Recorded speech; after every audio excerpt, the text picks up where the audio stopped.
It's another welcome from sunny Warsaw here in Poland. Welcome to the Walkie Talkie Traveller channel. And today I've come south from the centre using the metro. I got on at Ratusz Arsenal, came down through Centrum and got off and got out of the metro at Jeżbno. I then walked for about 5 minutes directly eastward to a street called Puławska, more of which later. Right next to Puławska Street is a lovely park which contains Krolikarnia, and this is a park with a palace, and I've mentioned it before in a previous video. You may remember I was scratching my head thinking, okay, well, Krolikarnia Palace and Wilanów are both free entry on Thursdays. Tempting, but how do I do justice to both in one day? Because there is a bit of travelling involved between the two, and also from my accommodation, of course. What I've discovered subsequently online is it turns out that Krolikarnia Palace isn't actually, from recent visitors' experiences, open to the public, so you can't actually go inside and see more of the artwork.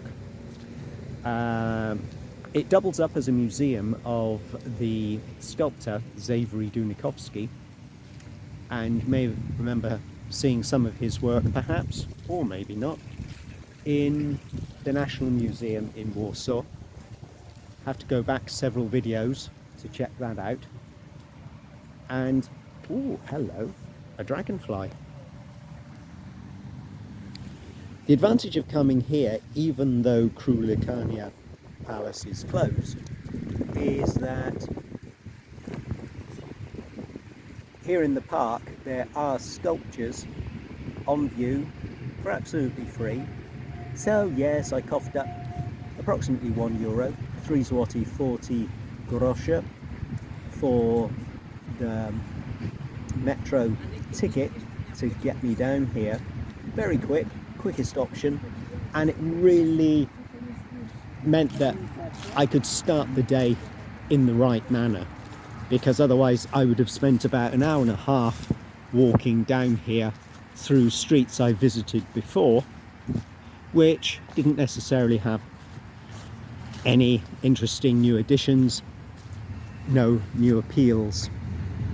What you'll notice about the outdoor sculpture park is that it's not exclusively the works of Xavery Dunikowski, the main famous Polish sculptor whose museum is associated with the park and the palace.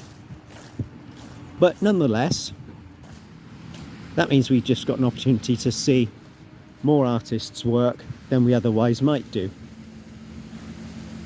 It's a bit like going to the Van Gogh Museum in Amsterdam and getting a bit disappointed because not everything is by that great artist. There are temporary exhibitions of other artists' work. Although at the time, I have to admit, when I visited back in whenever it was, 2004, I was a bit miffed because I was really hoping to gorge myself on Van Gogh paintings and sketches, anything at all I could see by him. But nonetheless, sometimes you can get a nice surprise and see an artist you wouldn't otherwise even know existed, and suddenly you're off again looking for more of that person's work and perhaps their own dedicated museum. Let's delve a little bit more into the park, shall we? And of course, just in case you hadn't realised, what this means is my decision has been made to devote this coming Thursday exclusively to a visit to Wilanów. See the palace there and the gardens, very well known gardens. Oh, we've got a Xavery here, Xavery Volsky. Italian Xavery, although not really. Xavery Volsky's work intentionally refers to the shape of a seed, tooth or flower bud. The monumental bronze form can be interpreted as a tribute to the unshakable continuity of nature. He was born in 1960, and this bronze fior diente was cast in 2017. Does it do anything for you?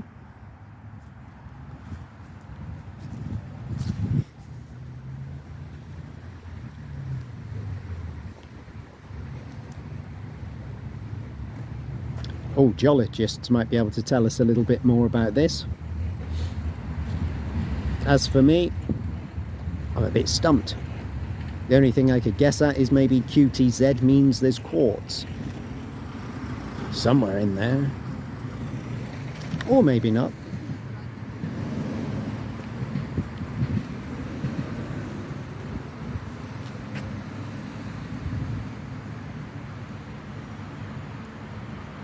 Here's some reference to 1944, Memorial Walk in Krolikarnia, but nope, I don't know what happened here in 1944. And to be honest, you can kind of exhaust yourself doing all the Google searches, if you so wish to do so, to discover the backstory to absolutely every plaque that's on display in the city. Two pieces by another artist who isn't Xavery Dunikowski. Shall we get a little closer? Jug on the grass. And I've just got my paper thin trainers. I need an upgrade to these for sure. Sometimes it's hard to say goodbye though, isn't it? The main issue with them is that they're ideal for summer's day, temperate days, but not all year round. Certainly if you're in the northern part of Europe or anywhere else where the temperature dips and there's snow underfoot or a lot of rain. And also they've always been a little bit too long for me. I know, they came to me free, so yeah, they've been good servants, and they've not actually been with me that long compared to how long I often keep my footwear and clothing.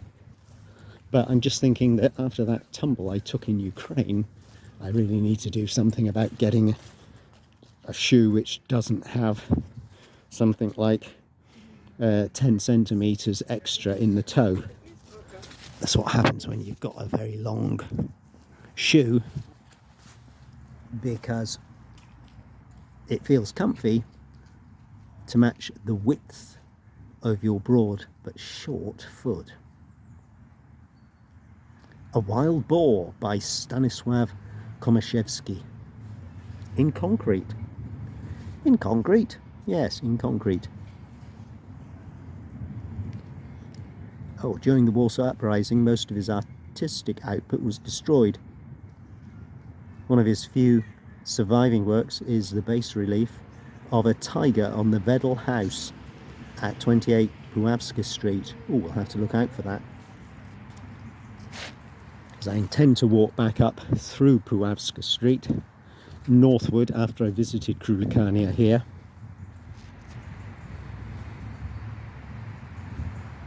Kind of looks wrong being in concrete, doesn't it? But I'll tell you what, our companion today seems to be this dull coloured dragonfly.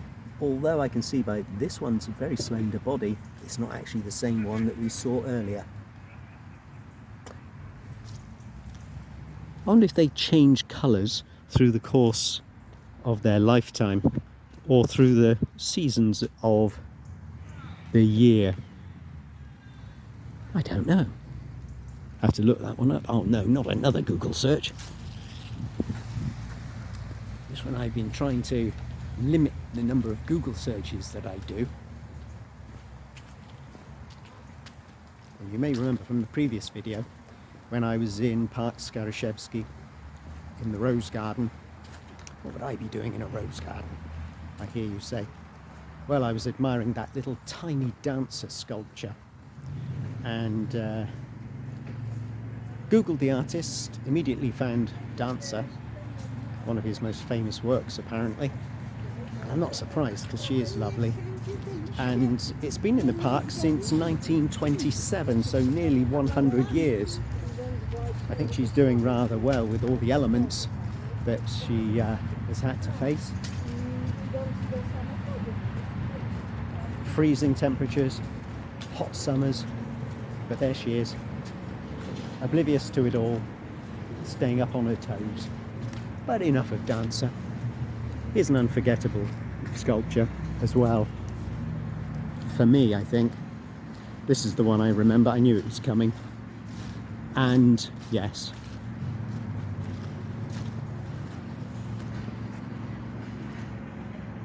I know it's a shame because it's got that dividing line between the pieces. But you can't have everything. I focus more on the face of both the woman and the man, and also the hands. Yes, they're outrageous and misshaped, his hands, but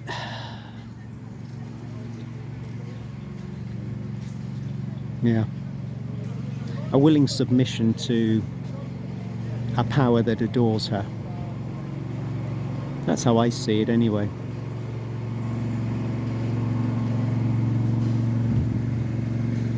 Sounds a bit fanciful for me, doesn't it? But that's genuinely what it evokes when I see this sculpture.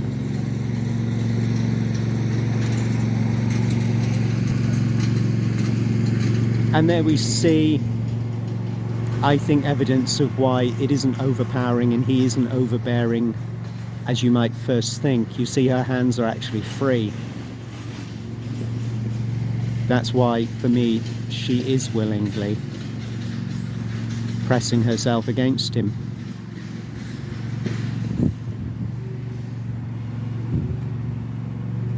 And if that isn't adoration from the male character, then I don't know what is.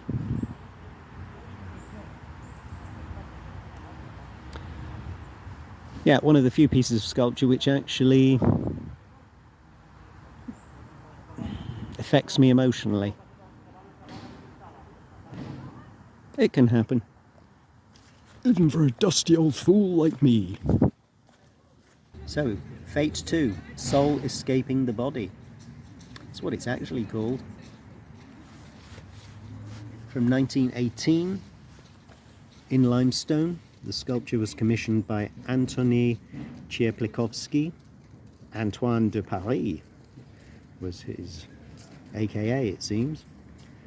This celebrity stylist and hairdresser was known for his eccentric lifestyle. He slept in a glass coffin, scripted his own funeral, and even rehearsed it. Fate was originally erected as his future gravestone at the cemetery in Longjumeau. In the 1960s, however, Antoine had a change of heart and tried to move it to the Palais cemetery in Paris, which was visible from his apartment. As the monument turned out to be too heavy for the new location, Cierplikowski commissioned a smaller composition and donated the original one to the museum. So there's a fascinating alternative character who I'd never heard of before, although I must have read this plaque and simply forgotten the man's name and his story. But he sounds like somebody worth Googling, doesn't he? Just when we thought we'd whittled that things to Google list down.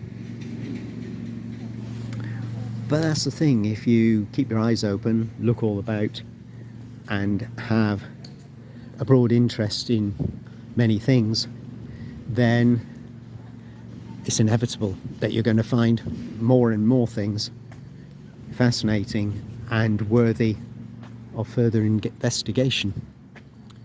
There we have the palace, which is close to the public. Although, probably ironically, despite all the comments by disappointed people I've read online, probably turn out to be today is one of the rare days that it's actually open for a special occasion. We'll see when we get closer, I guess. Oh, there's something that's a little bit, yes. I hear you crying out, Baltic sculpture. No, don't be harsh. You can see it's a man, woman, and a baby in the middle. And are the man and woman and baby deliberately aligned to form the letter W? Or is that me reading too much into it? And is Squirry Squirrel over there coming our way? Let's have a look, see what Squirrel's about. Trying to remember where you put your nuts. Or looking for a good place to hide them again. No, Squirrel's off.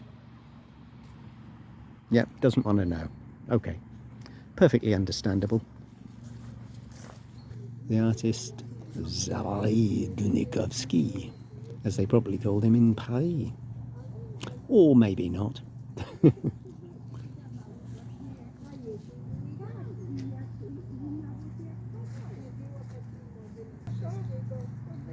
Oh, it's not. It's the subject is actually the name below, Xawery. Okay. Varvel heads. And a scary spider, so look away if you're frightened of spiders.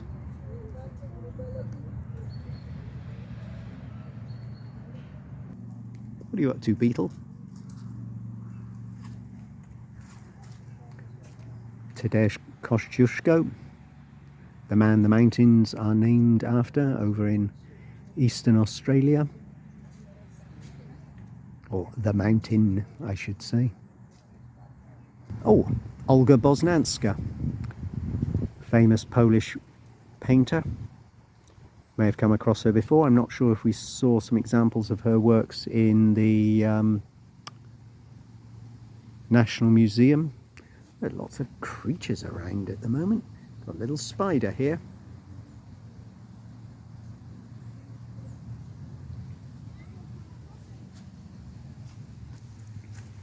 Oh, and another artist, Stanisław Wyspiański, famous painter, of course. Bit of a fan of Wyspiański, I have to say. Jan Kochanowski. So, some people I don't know in very good company with a few people who I have heard of. And wow, look at this. Crazy hair or what? Is it? It's not Camilla, is it? You know, if it was, no, it can't be Camilla. Or can it?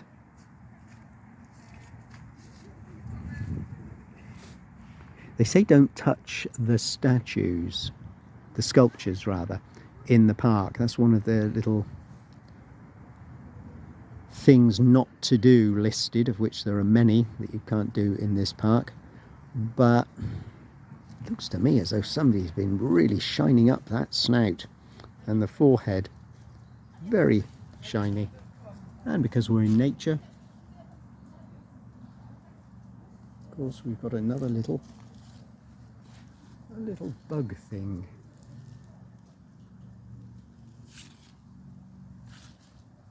Well, I'm going to call you Camilla, but I don't know your real identity. No information. I wonder if there could be something on the back. Oh, aha. Of course. Me being an idiot again. The head of Władysław Jagiello. Oh, Jagiello. The sculpture was created in the Italian town of Carrara, famous for its marble deposits. That explains that smooth texture on the nose and brow. It is one of the versions of Władysław Jagiello's head for an equestrian statue on which the artist worked for several years. Ooh. On the anniversary of the Battle of Grunwald in 1945, the statue was unveiled in Central Park, where it still stands. Ho ho! So maybe if you're an Amerikanski, you'll know the statue in question. And I'm attracting wasps again. Why would I want to do that? So, no doubt, Władysław was one of the Jagiellonian kings. Which one? I'm not sure. My Polish history, non-existent really. But you're more than welcome to put down some comments below. Let us all know about that particular king. More heads here.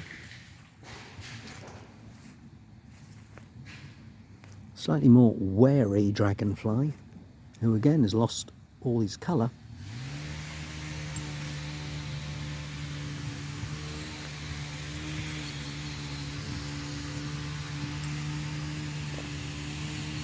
But can you pick out which one is Xavery Dunikowski's portrait of Mohammed Hussein Hagras? It's got to be this one, hasn't it?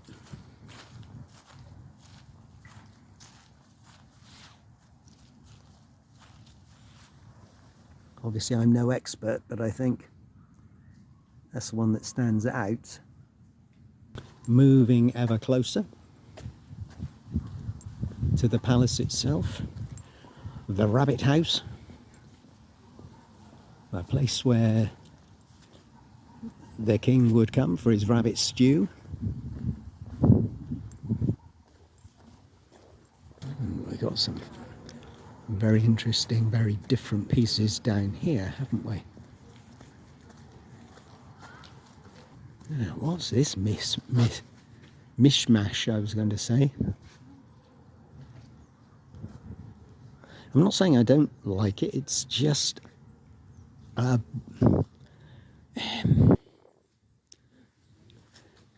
it's a bit of a mishmash.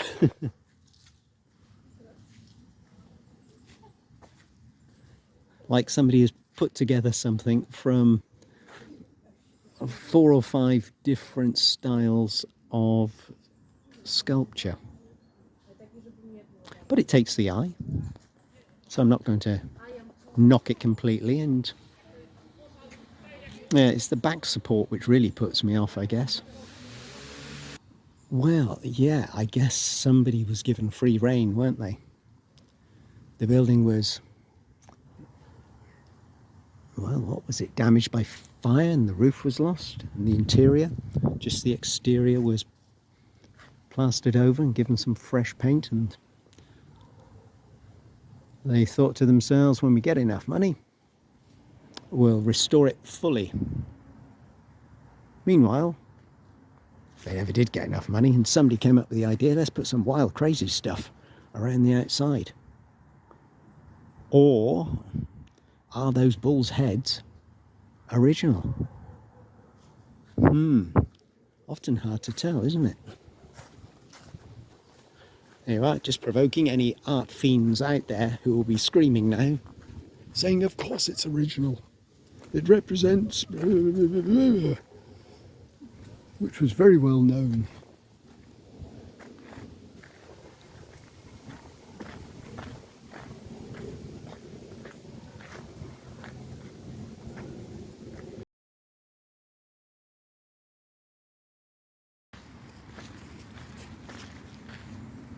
Again, something in concrete which is a real mess.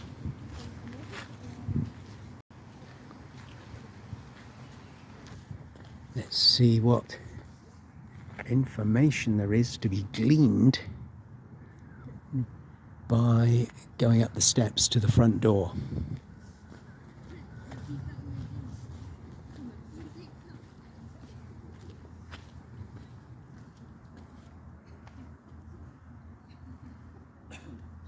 Hang on a minute, that's just a cafe, I think, that's open. I'm being misled, because I can be easily misled. The museum is temporarily closed for visitors. We invite you to the cycle of tours around the studio store. I'm not really sure what that means.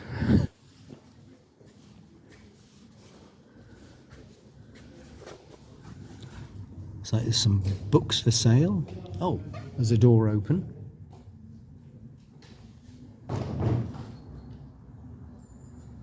Don't feel like joining a tour of the store, whatever's in the store.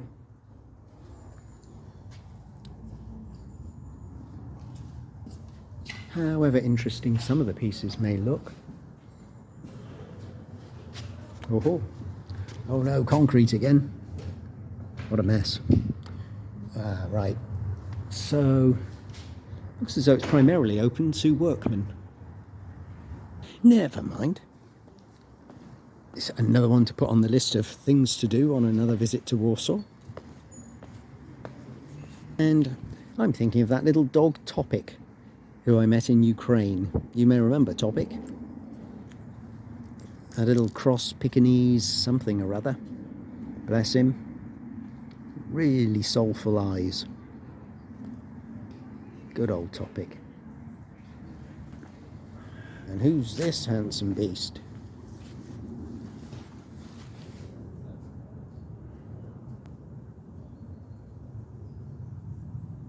I like this one. Very realistic. Don't like the clipped ears, obviously.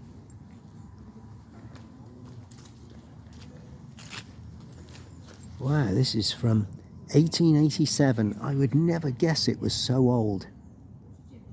Would you? Incredible. Perrault's dog. Edouard Léon Perrault is the sculptor. Perrault's dog represents the realistic trend in animalistic sculpture. It was acquired by the museum just after World War II.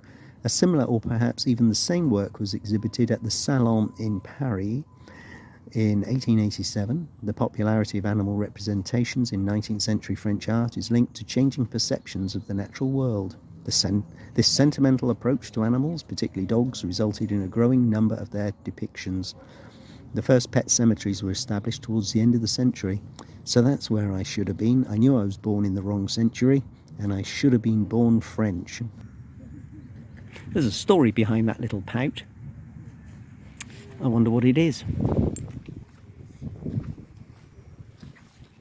Lovely figure. No information that I can see.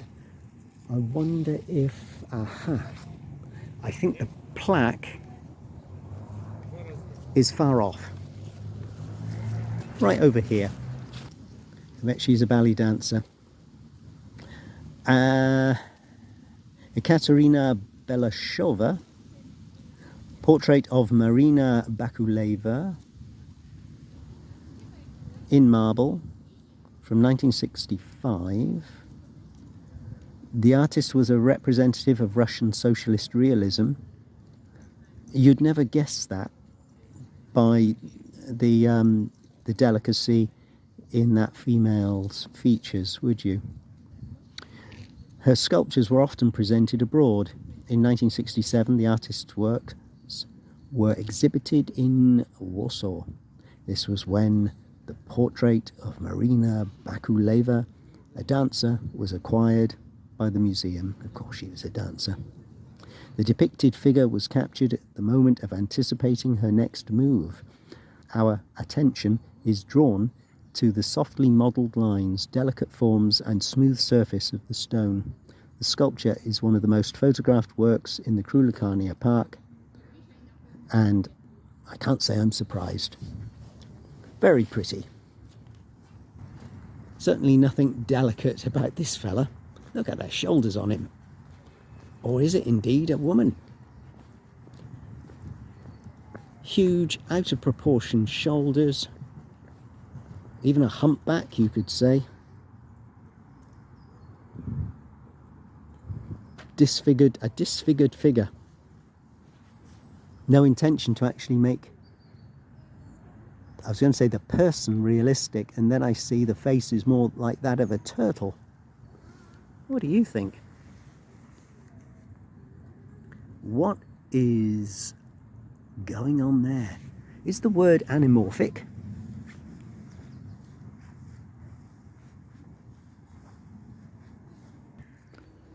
It's called Reclining Man. Belongs to a series of sculptures in which the artist, Olgierd Trushinsky, addressed the subject of movement and balance. It presents a human figure, really, does it?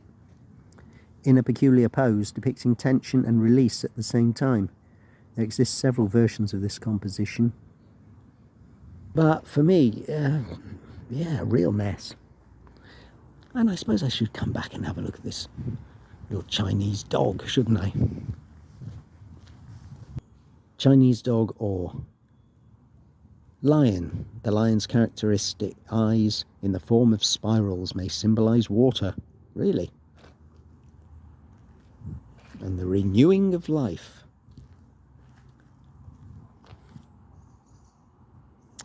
Looks like a Pekingese dog to me. But what do I know? Next to nothing, it seems.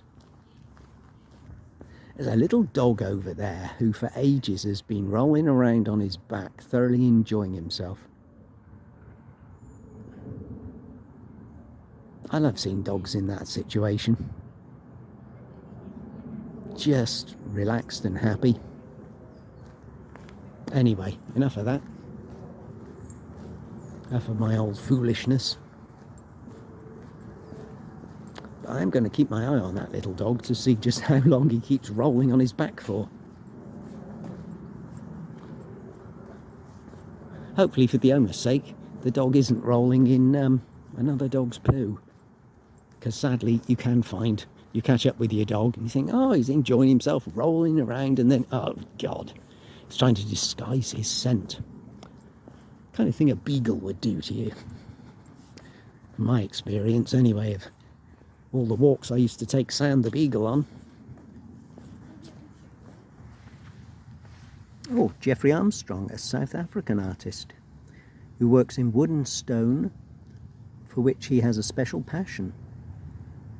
Together with his wife Wendy Vincent, he has created the Artist's Rock Garden in Magaliesburg, near Johannesburg, South Africa. Okay. He's also created this, it seems.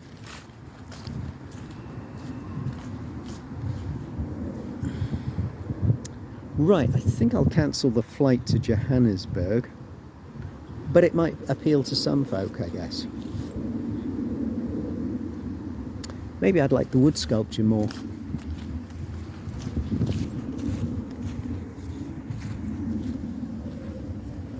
I don't know about you, but I'm thinking about those fleeting images I caught through the window of some of the sculptures inside Krolikarnia Palace. And I can't say I'm kicking myself, because there's nothing you can do about it if the place is closed. It's not like I missed the place because of the opening hours and I arrived too late, or I come on a day when it's closed. It's just closed at the moment. But I am wanting to come back here again in the future. Already I'm thinking I want to get back into that palace, and although I didn't remember it being absolutely chock-a-block with sculpture, I'm feeling the little that's on display in the garden, which is very nice. It's just not enough to do anything more than whet the appetite. So, yes, another trip, another day on another visit to Warsaw in the future, whenever that may be. Always good to have things to come back for.